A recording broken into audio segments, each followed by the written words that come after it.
علی بھائی پہلا سوال ہے، بعض علماء حضرات کا یہ موقف ہے کہ نبی صلی اللہ صلی علیہ اللہ وآلہ علیہ وسلم وآلہ کے لیے وسلم۔ لفظ موت یا لفظ وفات بولنا گستاحی ہے۔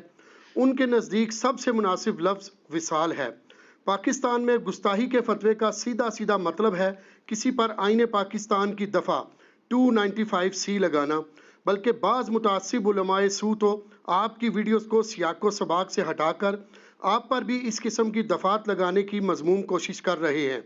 اس حوالے سے آپ سے گزارش ہے کہ عوام الناس کی اصلاح کی خاطر دین اسلام کا صحیح چہرہ قرآن و سنت کی روشنی میں کھول کر بیان فرما دیں۔ جزاک اللہ خیرہ۔ جزاک اللہ خیرا و احسن الجزا۔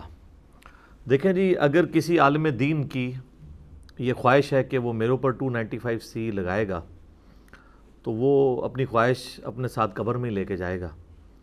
ہمیں ان لوگوں کی یہ شریر حرکتوں کا پہلے ہی پتہ تھا کہ جب بھی کوئی دعوت حق کی آواز اٹھتی ہے تو یہ اس قسم کی ایکٹیویٹی پرفارم کرنے کی کوشش کرتے ہیں۔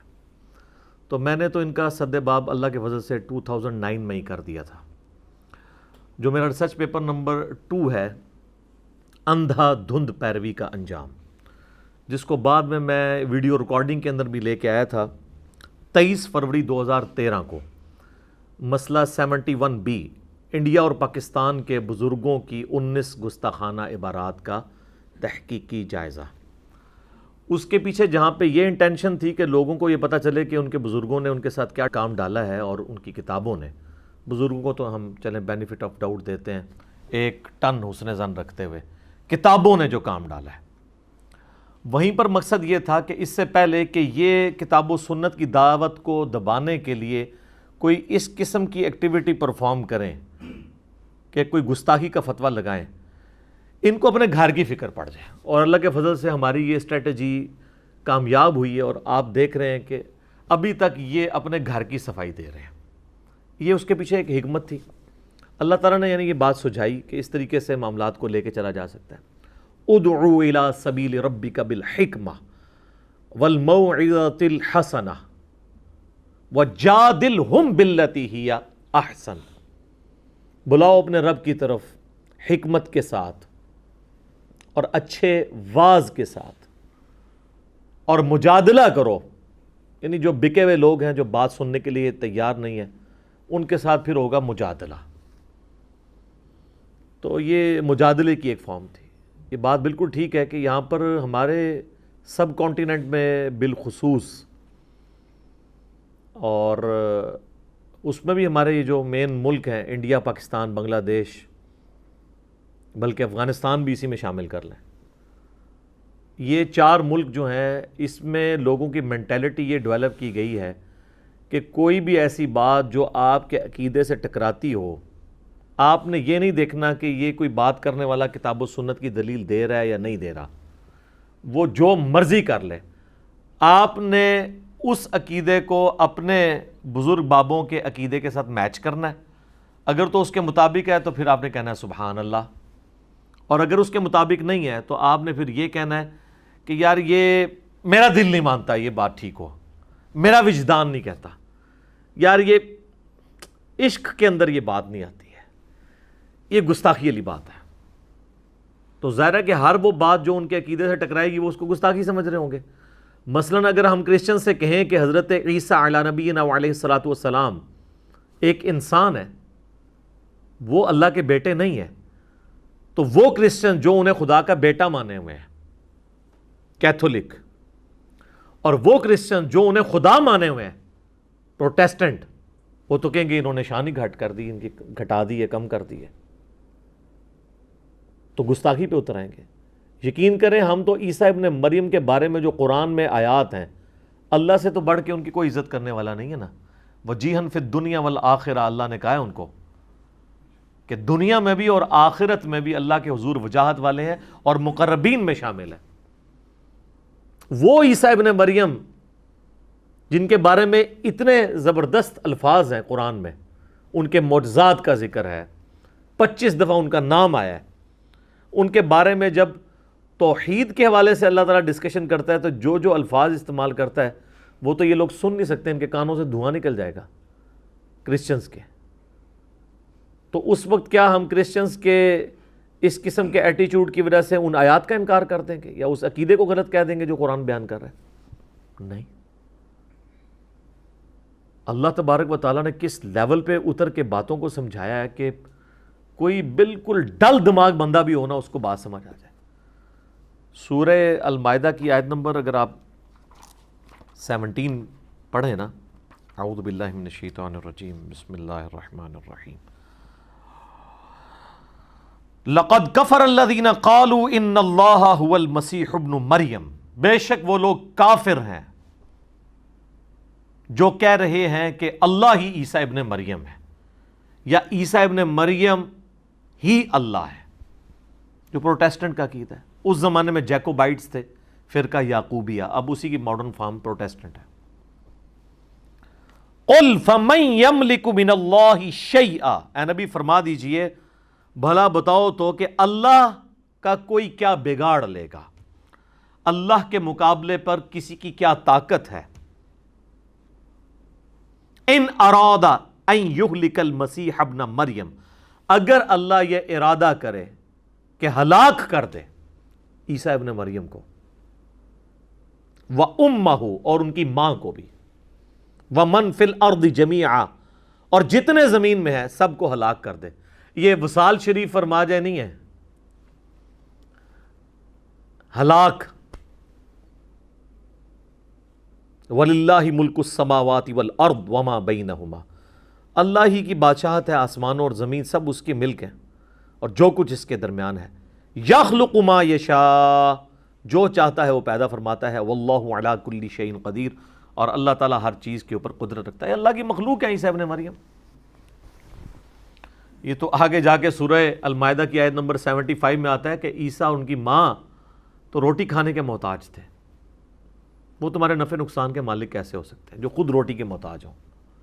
کھانا کھایا کرتے تھے وہ. تو جب توحید کی باری آئے گی پھر اس قسم کی گفتگو ہوگی کہ جس سے لوگوں کو یہ شائبہ ہوگا کہ انبیاء کی توہین ہو رہی ہے. اسی لیے تو آپ دیکھ لیں جب قرآن میں اس طرح کی آیات پڑھی جاتی ہیں تو یہ لوگ پھر فتوے لگاتے ہیں. حتیٰ کہ فقہ حنفی کی یہاں سب کانٹیننٹ میں بڑی معتبر کتاب ہے بہار شریعت، اعلیٰ حضرت احمد بریلوی صاحب کے جو خلیفہ ہیں مفتی امجد علی، انہوں نے یہ لکھی ہے. آپ اس کا شروع کے چیپٹر کھول کے پڑھ لیں، انبیاء کے بارے میں عقیدہ، اس میں انہوں نے کلیئر کٹ لکھا ہے کہ قرآن میں جن آیات کے اندر اللہ تعالیٰ نے اپنے نبیوں کے اوپر عتاب فرمایا ہے کسی معاملے سے، ان سے ناراضگی کا اظہار فرمایا ہے، تو یہ بندے اور اللہ کا معاملہ ہے. کسی کو ان آیات کو درس دینے کی یا اس کو ڈسکس کرنے کی ضرورت ہی نہیں ہے. استغفر اللہ تو بولی. They are trying to teach their God, their Lord, their اللہ. وہ اپنے اللہ کو بھی ٹیچ کر رہے ہیں کہ بھئی یہ صرف عربی میں تلاوت کرنے کے لیے اس کا درس نہیں ہو سکتا. جبکہ اس کے برعکس اگر آپ سورہ الاعراف میں جائیں گے جہاں پہ ڈیٹیل کے ساتھ قصہ آدم اور ابلیس بیان ہوا ہے، وہیں پر یہ دعا بھی آئی، ربنا ظلمنا انفسنا وان لم تغفر لنا وترحمنا لنکونن من الخاسرین. وہیں پر آگے چل کے یہ آیات بھی آئیں گی کہ اللہ تعالیٰ فرماتا ہے سورۃ الاعراف کی آیت نمبر 27 کے اندر کہ ہم نے جو قصہ آدم اور ابلیس قرآن حکیم میں آلموسٹ 7 دفعہ بیان ہوا ہے، اور اس میں جو ڈیٹیلڈ پورشن ہے نا ان میں سے ایک پورشن یہ سورۃ الاعراف والا ہے. تو اس کی آیت نمبر 27 میں اللہ تعالیٰ فرماتا ہے کہ یہ مقصد کیا ہے میرا اس کو بیان کرنے کا وہ بھی سن لو. کل کو کوئی آ کے اس کو بیان کرنے کو حرام نہ قرار دے دے. اللہ کو تو پتہ تھا یہ لوگ کیا کام ڈالیں گے. اعوذ باللہ من الشیطان الرجیم، بسم اللہ الرحمن الرحیم. یا بنی آدم، اے اولاد آدم، لا یفتننکم الشیطان کما اخرج ابویکم من الجنہ، دیکھنا شیطان تمہیں اس طریقے سے فتنے میں مبتلا نہ کر دے جس طرح کہ اس نے تمہارے ماں باپ کو جنت سے نکلوا دیا اور ان کا جو لباس اور وہ جو ان کی شرمگاہیں ان کے اوپر ایکسپوز ہوگی، یعنی جنتی لباس ان سے اتر گیا. اب اس لیول کی گفتگو اللہ تعالیٰ نے کی ہے کہ دیکھنا تمہارے ماں باپ کے ساتھ جو کچھ شیطان نے کیا، یعنی سیدنا آدم اور حوا علیہم السلام کے ساتھ، یہ شیطان تمہارے ساتھ نہ کر دے. تو اللہ تعالیٰ تو کہہ رہا ہے کہ جو حضرت آدم کا واقعہ ہے جس میں ان کی لغزش ہے، پھر توبہ، پھر ان کا جنت سے نکلنا، وہ ساری چیزیں جس کو سب کانٹیننٹ کے لوگ اس چیز کو ذکر کرنے کو گستاخی سمجھتے ہیں، یہ تو عبرت کے لیے قرآن میں ڈالا گیا ہے. اس سے تو آپ نے عبرت حاصل کرنی ہے. یہ لوگ اسے گستاخی سمجھتے ہیں۔ تو اس طرح کی جب بھی ہم کوئی چیزیں بیان کرتے ہیں وہ کہتے ہیں نہیں نہیں دیکھیں آپ یہ جو ہے نا اس طرح کے موضوعات کو ڈسکس کرنے کی ضرورت نہیں، کہیں ہم سے گستاخی نہ ہو جائے۔ یار اللہ کو نہیں پتا تھا میں کون سی آیات نازل کر رہا ہوں جن کو پڑھنے سے گستاخی نہ ہو جائے؟ یعنی اللہ تعالیٰ نے معاذ اللہ لوگوں کو جان بوجھ کے اس طرف مائل کیا ہے۔ یہ بالکل ان کا لیم ایکسکیوز ہے، ان کو اللہ سے ڈر جانا چاہیے۔ اللہ تبارک و تعالیٰ اپنے شریعت کے معاملے میں عقائد اور نظریات جو اس نے انسانیت کو بتانے ہیں اس کے معاملے میں بالکل واضح تعلیمات قرآن کے اندر بیان کر چکا ہے۔ اس کے اندر کسی کو کوئی چیز داخل کرنے کی یا نکالنے کی اجازت نہیں ہے، بالکل یہ کلیئر کٹ بات ہے۔ اور یہ جس لفظ سے نفرت کر رہے ہیں نا وفات، موت، اور اس کی جگہ انہوں نے نیا لفظ ڈیوائز کیا وصال۔ میں ان سے پوچھتا ہوں کہ قرآن اور حدیث میں کہیں یہ وصال لفظ موجود ہے؟ یہ عربی کا لفظ تھا، وصل کہتے ہیں ملاپ کو، یہ کہتے ہیں وصال ہوا ہے، یعنی وہ ان انٹینشنلی یہ عقیدہ دینا چاہتے ہیں کہ نبی علیہ السلام کو موت نہیں آئی ہے۔ ہاں تو یہی ہے نا وصال، وصل ہوا ہے، اللہ اور اس کا رسول مل گئے ہیں، جیسے مرنے کے بعد انسان اللہ کو جا کے مل جاتا ہے۔ تو اب وفات کا مطلب تو ہوتا ہے توفی ہونا، موت۔ اب یہ لفظ ان کو ہضم نہیں ہوتے ہیں تو انہوں نے ایک نیا وصال شریف لفظ نکال لیا، حالانکہ یہ وصال کا لفظ عربی کا ہے، وفات بھی عربی کا ہے، موت بھی عربی کا لفظ ہے، قتل بھی عربی کا لفظ ہے، شہید بھی عربی کا لفظ ہے۔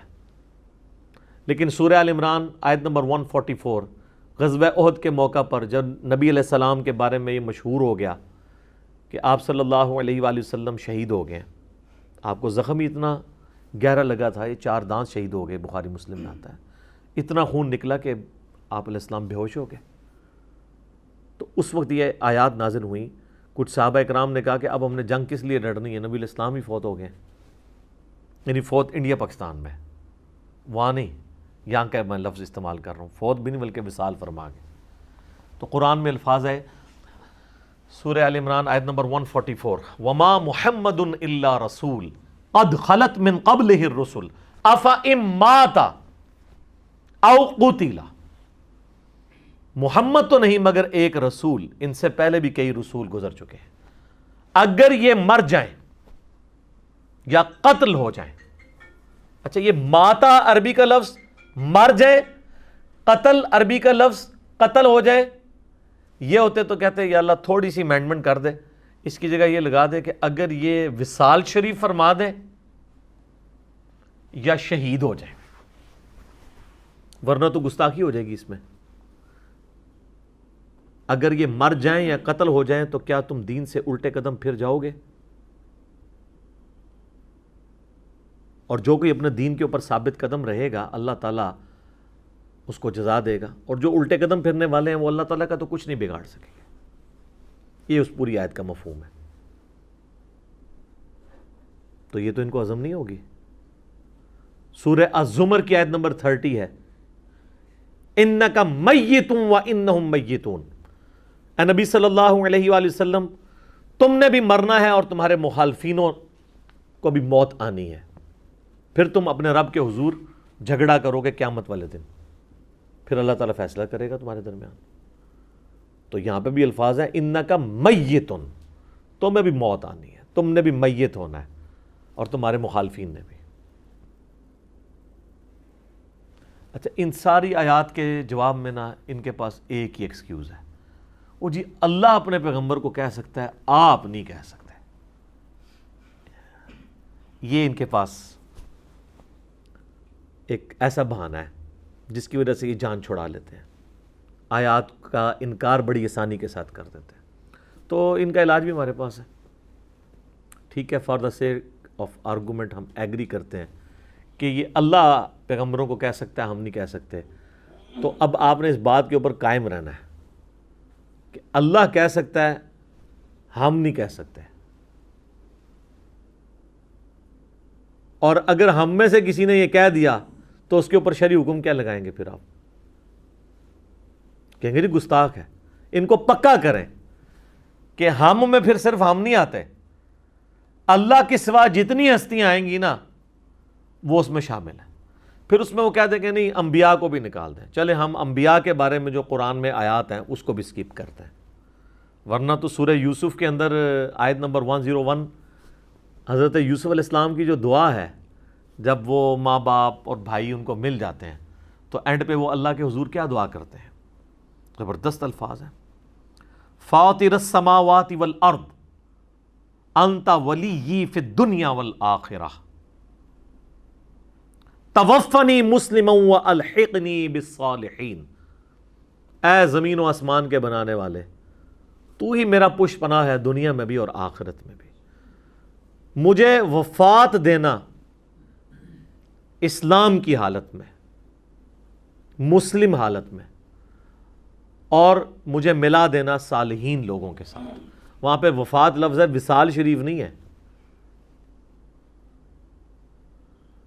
حتیٰ کہ آپ اگر سورۃ المومن کھولیں گے نا، سورہ غافر، اس میں جس مومن کی تقریر اللہ تعالیٰ نے نقل کی ہے نا فرعون کے دربار میں، جو مومن اپنا ایمان چھپاتا تھا، اس میں تو اس سے بھی سخت الفاظ موجود ہیں۔ وہ مومن جو ہے وہ کہتا ہے کہ جب اللہ تعالیٰ نے یوسف علیہ السلام کو ہلاک کر دیا، سارے تسی نے وفات رو پہ روندے ہو، ہلاک دا لفظ ہے۔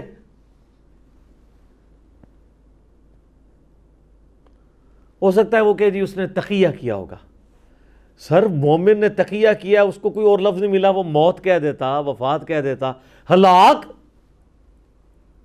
اور ایک پیغمبر کے بارے میں ایک صحابی کہہ رہے سورۃ المومن کے اندر، اور ایسا پیغمبر جو 1400 سال پہلے ان سے گزر چکے ہیں۔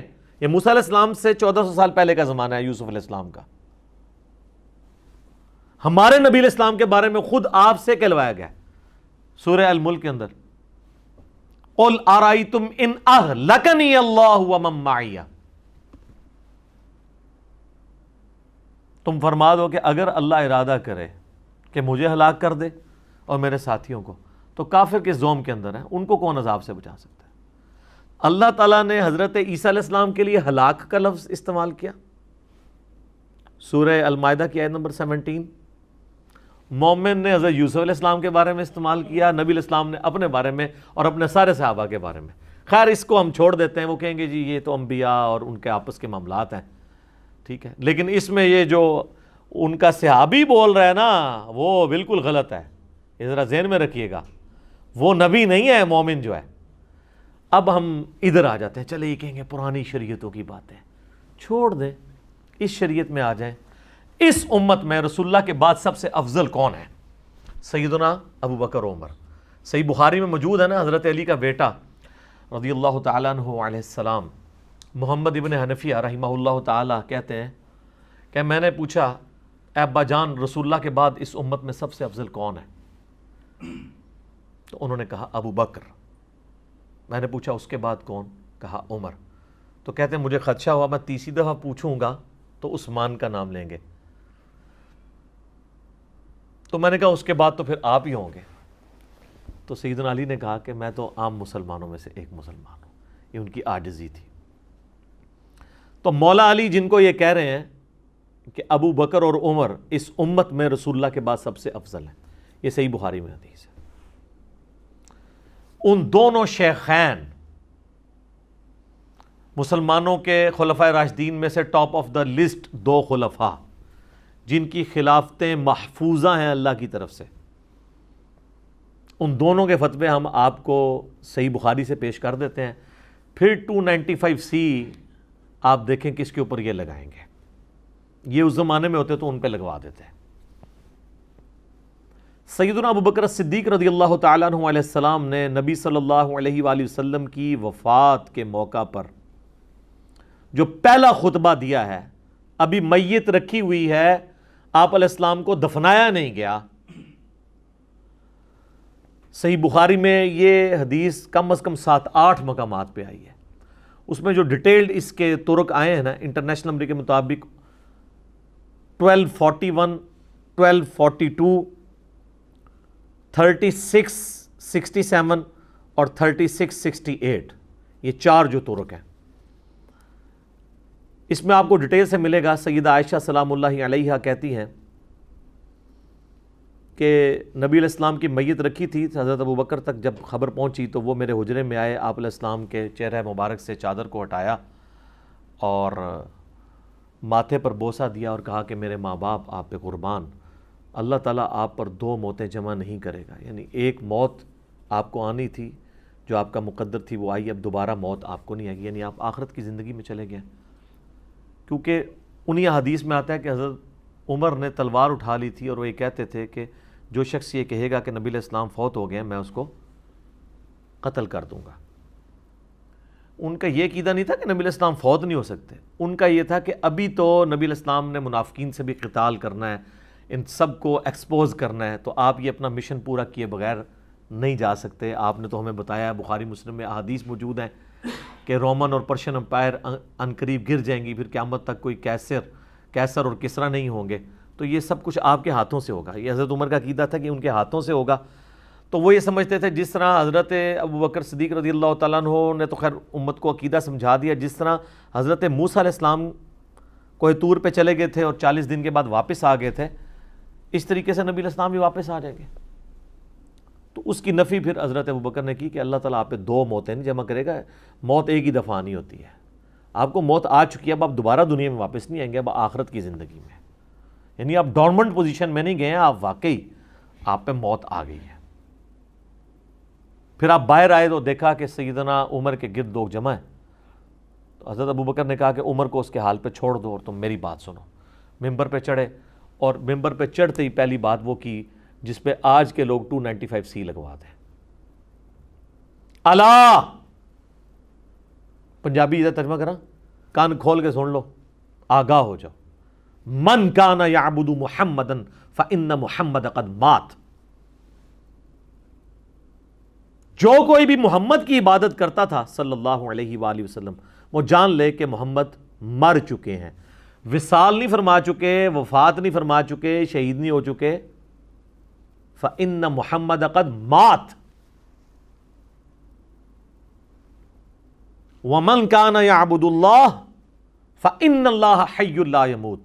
اور جو کوئی اللہ کی عبادت کرتا ہے یا کرے گا، وہ یہ جان لے، چونکہ مضارع کا صیغہ استعمال ہوا ہے، جو کرتا ہے یا کرے گا وہ جان لے کہ اللہ کو کبھی موت نہیں آئے گی، وہ زندہ ہے اور سب کو تھامنے والا ہے، اسی کی وجہ سے سب کچھ قائم ہے. یہ فرضی جملہ سیدنا ابوبکر نے اپنا عقیدہ بتایا امت کو. یہ کوئی آیت اور حدیث نہیں تھی جو انہوں نے پڑھی تھی، وہاں پہ اپنا جملہ تھا. اس سے بڑی کیا فرضی بات ہوگی؟ کیا صحابہ میں کوئی رسول اللہ کی عبادت کرتا تھا؟ تو کس کو سنا رہے تھے وہ؟ کہ جو کوئی رسول اللہ کی عبادت کرتا ہے یا کرے گا، یعبدو کے الفاظ ہیں، وہ انہی کو سنا رہے تھے جو آج کل ہیں غلو کر رہے ہیں.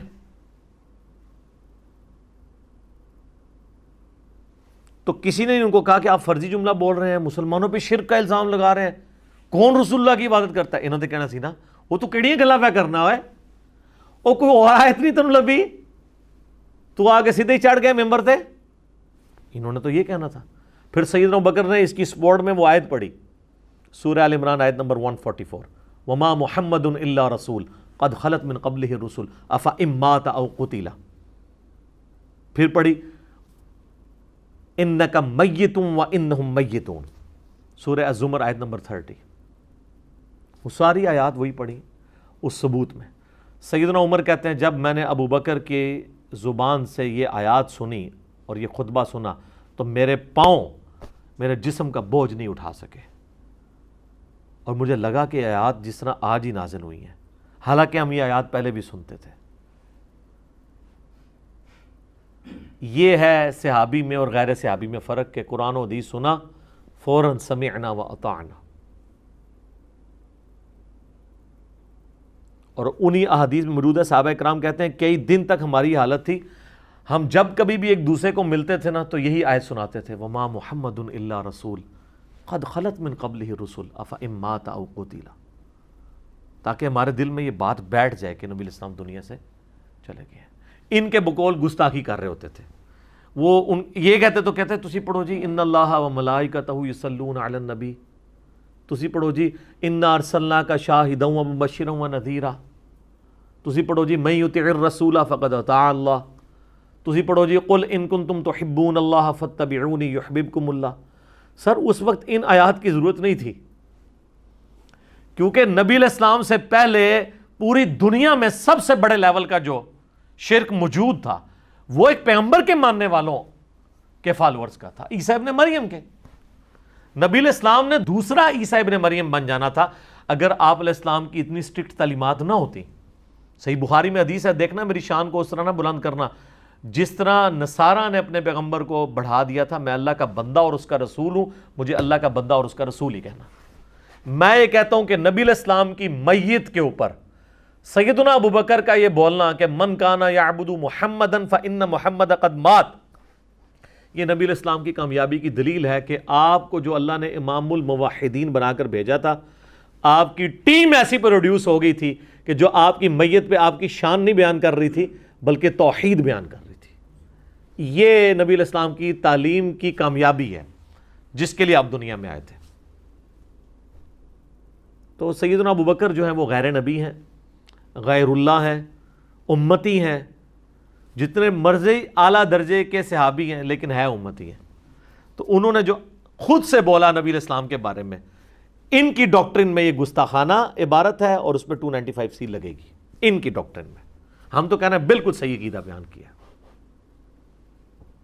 بلکہ جسے یہ نہ پتا ہونا کہ حضرت ابوبکر کا خطبہ ہم نے تو چیک کیا ہے، اس کو جب بتایا نا یار ایک بندہ کہتا ہے کہ محمد تو نہیں تھے مگر ایک رسول، وہ مر چکے ہیں، بلکہ آیت ہی آپ پڑھ دیں، جو کوئی محمد کی عبادت کرتا تھا جان لے کہ وہ مر چکے ہیں، اور جو اللہ کی عبادت کرتا ہے جان لے اللہ زندہ ہو۔ کہے گا کیڑا وہابی ہے جیڑا ایسا نہیں گلنا کر رہا ہے سیدنا ابوبکر، یہ ہم نے خود چیک کیا ہے۔ پھر جب بعد میں بتایا تو ان کے ہاتھ پاؤں کانپنے شروع ہو گئے، ماننا پھر بھی کوئی نہیں، چلتے بابوں کے پیچھے ہیں۔ اسی تو سر آپ کو جھنجھوڑ کے کہہ رہے ہیں کہ مرنے سے پہلے اے مسلمان کر لے اس پہ غور، کتابوں کا خدا اور ہے، بابوں کا خدا اور۔ یہ کتابوں سے تعارف ہو رہا ہے آپ کو، کہنے کو تو دی سب کا اسلام ہے لیکن کتابوں کا جہاں اور ہے، بابوں کا جہاں اور۔ یہ وہ تعلیمات ہیں جو انبیاء کے ذریعے اللہ تعالیٰ نے ہم تک پہنچائی ہیں۔ بلکہ مجھے تو یہ کہنے میں آ رہی نہیں، انڈیا پاکستان بنگلہ دیش کے جو سو کالڈ بنائے ہوئے اولیاء ہیں، ہم یہ کہہ سکتے ہیں کہ مرنے سے پہلے اے مسلمان کر لے اس پہ غور، انبیاء کا خدا اور ہے اور من دون ہی اولیاء کا خدا اور۔ یہ میں من دون ہی سال لگا رہا ہوں بریکٹ میں، انہوں نے کہنا جی بزرگوں اولیاء اللہ کو کہتے ہیں، اور من دون ہی اولیاء جو انہوں نے نام رکھ دیے چند۔ تو سیدنا ابوبکر نے امت کو عقیدہ دے دیا۔ اب آ جائیں جناب دوسری پرسنالٹی سیدنا عمر رضی اللہ تعالیٰ عنہ علیہ السلام۔ صحیح بخاری میں 3700 نمبر حدیث ہے، بڑی ڈیٹیل۔ جب سیدنا عمر کو زخم لگا، 5-6 صفوں پہ حدیث ہے، میدا کٹ گیا تھا، کچھ کھاتے تھے نکل جاتا تھا۔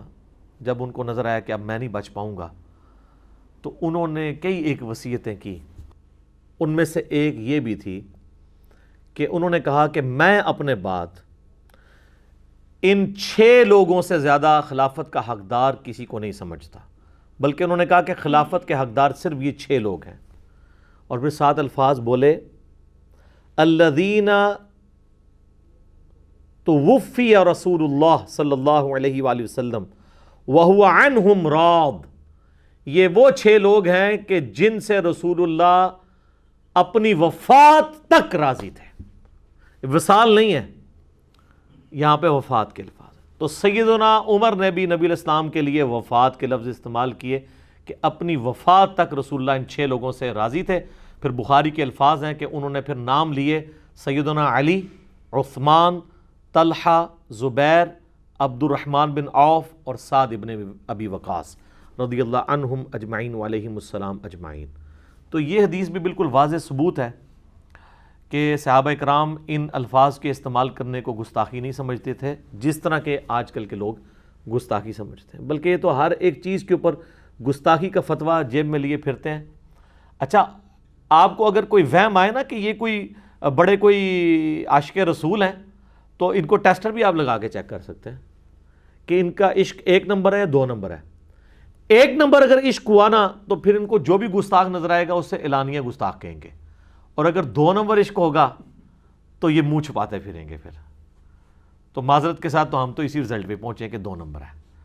دیکھیں میں نے 23 فروری 2013 کو آلموسٹ آج سے 7 سال پہلے، یہ تو اب چل رہا ہے مئی 2020، مسئلہ 71B انڈیا اور پاکستان کے بزرگوں کی 19 گستاخانہ عبارات کا تحقیقی جائزہ، یہ ریکارڈ کروا دیا تھا۔ اس لیکچر کے اندر میں نے بنیادی طور پہ یہ بات کلیئر کی تھی کہ میں بزرگوں پہ فتویٰ نہیں لگا رہا، ان کی کتابوں پر اور کتابیں چھاپنے والوں کو جھنجھوڑ رہا ہوں۔ لہذا کوئی یہ نہ کہے کہ بزرگوں کا گستاخ ہو گیا، کہ ان کی پرنٹنگ بند کریں، اس میں یہ گستاخیاں نکلی ہیں۔ آج تک ان گستاخیوں کا انہوں نے نہ جواب کیا دینا ہے، اس سے کوئی توبہ بھی نہیں کر سکے۔ اب میں دوبارہ ان کو ریپیٹ نہیں کرنا چاہتا، میں اشارتاً بتا دیتا ہوں۔ یہ اپنے ماننے والوں کو بچپن سے سناتے تھے کہ جی وہ الامداد رسالے میں لا الہ الا اللہ اشرف علی تھانوی رسول اللہ موجود ہے۔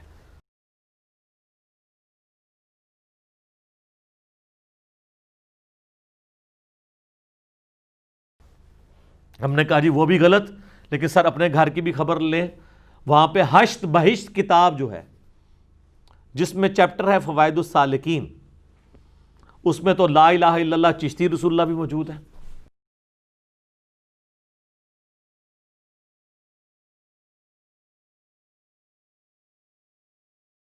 تو اب بتائیے آپ نے کیا کرنا ہے؟ تو کہتے ہیں بزرگوں کو برا کہتا ہے، بھائی بزرگوں کو نہیں برا کہتا، کتابیں آپ چھاپ کے ان کو خود بدنام کروا رہے ہیں، ہم تو ان کو برا کہہ ہی نہیں رہے ہیں۔ پھر ہم نے ان کو بتایا بھی تذکرۃ الاولیاء میں بایزید بستامی کا یہ دعویٰ لکھا ہے کہ لوائی اعظم من لوائی محمد، قیامت والے دن میرا جھنڈا محمد کے جھنڈے سے بڑا ہوگا، بلکہ وہ کہتے ہیں میں قسمیاں کہتا ہوں کہ محمد اور تمام انبیاء نعوذ باللہ من ذالک میرے جھنڈے کے نیچے ہوں گے، اور اس کی باطل تعویلات کرتے ہیں، وہ میں نے انجین نہیں کی ان کی۔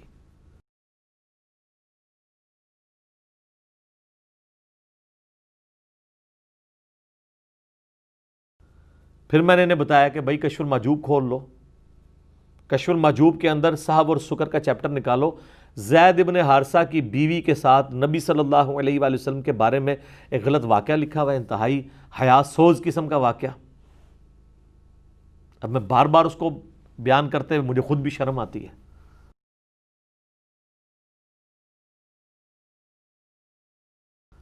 ہمارا یوٹیوب پہ ایک کلپ دیکھ لیں آپ، ڈاکٹر سلمان مصباحی صاحب کو رپلائی، جب انہوں نے کہا کہ انجینئر کو کیا پتا کہ بابا کیا چیز ہوتی ہے، بابے کا تو اپنا وکھرا ہی ایک جہاں ہوتا ہے۔ تو اس کی جواب میں نے بڑے احسن انداز میں یہ سارے حوالے ایچ ڈی کیمرے میں دکھا کے ایک ریکارڈنگ کروا دی ہے، وہ آپ جا کے دیکھ لیں تو آپ کو خود پتہ چل جائے گا کہ ان کا عشق رسول کس لیول تک ہے۔ ان کا خود ساختہ عشق ہے، خود ساختہ فتوے ہیں جن کا دین کے ساتھ کوئی تعلق نہیں ہے۔ دین تو میرے بھائی چلتا ہے ڈیفینیٹ علم کے اوپر۔ سورہ الزمر کی ہی آیت نمبر 9 ہے، قل هل يستوي الذين يعلمون والذين لا يعلمون انما يتذكر اولو الالباب۔ اے نبی صلی اللہ علیہ وآلہ وسلم فرما دیجئے بھلا علم والے اور بغیر علم والے برابر ہو سکتے ہیں؟ نصیحت تو نہیں حاصل کرتے مگر عقل والے۔ یہ کہتے چلے، آپ کو نہیں سناتے عشق دے چلے نمبر لے گئے، عقل والے انجے ہی عمرہ گالیاں۔ اللہ کہہ رہا ہے کہ عقل والے نمبر لے گئے۔ پھر سورہ فاطر کے اندر اللہ تعالیٰ فرماتا ہے انما یخشی اللہ من عبادہ العلماء، اللہ کی خشیت اور معرفت تو صرف اہل علم کو ہے۔ یہ کہتے ہیں جی چلوں کو ہے۔ سر چلا اس زمانے کا ہو یا اس زمانے کا، چلے کو کوئی اجازت نہیں ہے کہ وہ دین کے اندر کوئی چیز داخل کرے۔ میں آپ کو مثال کے طور پہ ایک حدیث پیش کرتا ہوں، بڑی مشہور حدیث ہے سنن ابی داؤد کے اندر، اور یہ حدیث مشکات کے اندر آپ کو کتاب النکاح چیپٹر میں بھی مل جائے گی۔ ابو داؤد میں ہے 2140 اور مشکات میں 3266۔ قیس ابن سعد کہتے ہیں، صحابی ہیں رضی اللہ تعالیٰ عنہ، کہ میں کوفے کے پاس ہیرا نامی ایک شہر میں گیا، وہاں میں نے دیکھا کہ لوگ اپنے سردار کو سجدہ کرتے ہیں، تو جب میں واپس آیا تو میں نے نبی علیہ السلام کو سجدہ کیا، تو آپ نے فرمایا اپنا سر اٹھا، یہ کیا کر رہا ہے؟ کہ یا رسول اللہ میں وہاں گیا تھا، لوگ اپنے سردار کو سجدہ کرتے ہیں، آپ تو اللہ کے رسول بھی ہیں، دنیا اور آخرت میں ہمارے آقا ہیں، تو آپ کو سجدہ نہ کروں؟ تو آپ نے فرمایا جب میں فوت ہو جاؤں گا، یہ انڈیا پاکستان والا ترجمہ ہے اس میں، کہ جب میں مر جاؤں گا اور تم میری قبر سے گزرو گے تو کیا میری قبر پہ بھی سجدہ کرو گے؟ کہا نہیں یا رسول اللہ. تو فرمایا پھر مجھے کیوں سجدہ کر رہے ہو؟ اگر میں سجدہ جائز سمجھتا تو بیویوں سے کہتا کہ اپنے خاوندوں کو سجدہ کریں اس حق کے سبب جو اللہ نے ان کو دیا ہے. بس یہ آخری حصہ ہی ہمیں رٹوایا گیا ہے کہ خاوند کا کیا حق ہے اپنی بیوی کے اوپر. اس سے پہلے جو اللہ کا حق بیان ہوا تھا جس کے ساتھ رسول اللہ کو بھی شریک نہیں کیا جا سکتا تھا وہ چھوڑ دیا اور خاوند اپنا حق لیے پھر رہے ہیں. سٹارٹ تو اس کا اللہ کے حق سے ہوا تھا کہ اگر میں سجدہ جائز سمجھتا, اللہ کے سوا کسی کے لیے سجدہ ہی نہیں ہے, رسول اللہ کو سجدہ کیا ہے تو وہ آپ نے منع فرما دیا صلی اللہ علیہ وآلہ وسلم. تو یہ لوگ ہوتے تو کہتے یا رسول اللہ صلی اللہ علیہ وسلم یہ تو عشق کی بات ہے, عشق میں تو ہر چیز جائز ہے. یعنی ان کے بقول تو نعوذ باللہ نبی صلی اللہ علیہ وآلہ وسلم نے جو ہے وہ خود گستاخی کروا دی جب آپ نے منع کر دیے. تو کہتے ہیں عشق میں سب کچھ جائز ہے, everything is fair in war, love and war, محبت اور جنگ میں سب کچھ جائز ہے. یہ تو وہ کہانیاں کروانے والے لوگ ہیں. تو یہاں دیکھ لیں محبت میں کوئی جائز قرار نہیں دی گئی یہ چیز. تو یہ محبت والا بھی صرف ڈھکوسلا ہے ان کا, صرف یہ اپنے بابوں کے نظریات کو جو ہے نا وہ محبت کا نام دیتے ہیں. جو کچھ بھی کسی نے شعر و شاعری میں کہہ دیا اس کو عقیدہ بتاتے ہیں. بھئی یہ کتابوں کی دنیا ہے, دین کتابوں کے اندر ہے. دین وہ ہے جو حجۃ الوداع پہ دیا گیا ہے, دین وہ ہے جو غدیر خم پہ دیا گیا ہے. اور اسی کو ہم نے عرض کیا ہے کہ مرنے سے پہلے اے مسلمان کر لے اس پہ غور, کتابوں کا خدا اور ہے, بابوں کا خدا اور, کہنے کو تو دین سب کا اسلام ہے, لیکن آپ دعویٰ کرتے رہیں کہ ہم مسلم ہیں, لیکن کتابوں کا جہاں اور ہے, بابوں کا جہاں اور. اور انشاءاللہ یہ جب آپ ساری منازل طے کریں گے نا تو ایک دن آئے گا کہ آپ کے اندر سے آواز نکلے گی, کیا کہ نہ میں وابی نہ میں بابی, میں ہوں مسلم, علمی کتابیں. ٹھیک ہو گیا جی. جزاک اللہ.